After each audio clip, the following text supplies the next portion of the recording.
வணக்கம். நாம இன்னைக்கு பார்க்க போறது ஒரு பெண்ணோட கதை.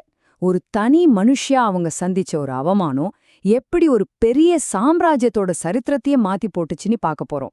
இது வெறும் பழங்கதை இல்ல, நம்ம நிகழ்காலத்துக்கான ஒரு முக்கியமான பாடம். இந்த ஒரு வரியில எவ்ளோ வலி, எவ்ளோ கோபம் இருக்குன்னு யோசிச்சு பாருங்க. ஒரு தனிப்பட்ட அவமானம் எப்படி ஒரு உளுந்தெரிய தலைமுறையோட அழிவுக்கே காரணமா மாறுச்சு. வாங்க, இந்த கதைக்குள்ள இன்னும் ஆழமா போலாம். முதல்ல நம்ம கதையோட நாயகி திரௌபதி. அவங்களோட பிறப்பே ரொம்ப விசித்திரமானது. அவங்க எப்படி உருவானாங்க, அவங்க பிறப்புக்கு பின்னாடி இருந்த நோக்கம் என்னன்னு முதல்ல பாப்போம். பாருங்க, அவங்க சாதாரணமான ஒரு இளவரசி கிடையாதுங்க. அவங்க நெருப்புலேருந்து பிறந்தவங்க. அதனாலேயே அவங்கள அக்னி புத்ரி, அதாவது நெருப்பின் மகள்னு சொல்வாங்க. அவங்க பிறப்புக்கே ஒரு நோக்கம் இருந்துச்சு. அநீதியை எதிர்க்கிற குணம் அவங்க ரத்தத்திலேயே ஊறி இருந்துச்சு. ஆனா விதி வேற மாதிரி விளையாடுச்சு. ஒரு சின்ன தவறான புரிதலால அவங்க 5 பாண்டவ சகோதரர்களுக்கும் மனைவியாக வேண்டிய ஒரு சூழல். இதுதான் அவங்க வாழ்க்கையில சந்திச்ச முதல் பெரிய சோதனை. இதுக்கப்புறம் வரப்போற போராட்டங்களுக்கு இது ஒரு ஆரம்பம்தான். சரி, இப்போதான் கதையோட முக்கியமான கட்டத்துக்கே வரும். ஒரு சூதாட்டம். ஆனா அது வெறும் விளையாட்டு இல்ல, ஒரு சாம்ராஜ்யத்தோட தலையெழுத்தையே மாத்தி எழுதுன ஒரு கொடூரமான விளையாட்டு. எப்படியெல்லாம் போச்சுன்னு பாருங்க. முதல்ல சகுனியோட சூழ்ச்சியால விளையாட்டு ஆரம்பிக்குது. அடுத்து கொஞ்சம் கொஞ்சமா மொத்த ராஜ்யமும் கைவிட்டு போகுது. அப்புறம் சகோதரர்கள் 5 பேரும் அவங்களோட சுதந்திரத்தை இழந்து அடிமைகளாகிறாங்க. கடைசியா நினைச்சு கூட பார்க்க முடியாத ஒண்ணு நடந்துச்சு. ஒரு ராணியே பணயமா வச்சாங்க. என்ன ஒரு அவலம்!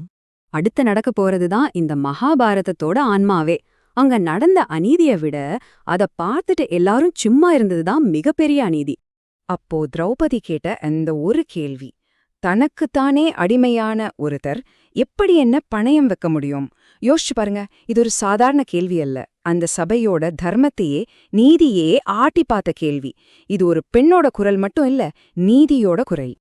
அங்க யார் யாரெல்லாம் இருந்தாங்க தெரியுமா? பீஷ்மர், துரோணர், கர்ணன், அவ்வளவு பெரிய வீரர்கள்.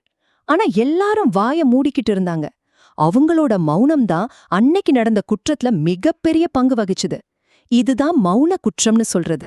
மனிதர்களோட நீதி கைவிட்டுடுச்சு. ஆனா அப்பதான் தெய்வீக நீதி உள்ள வந்தது.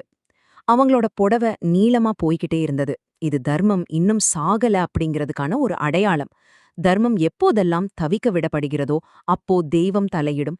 ஆனா திரௌபதி இதனால உடைஞ்சு போகல, இன்னும் உக்கிரமா ஆனாங்க.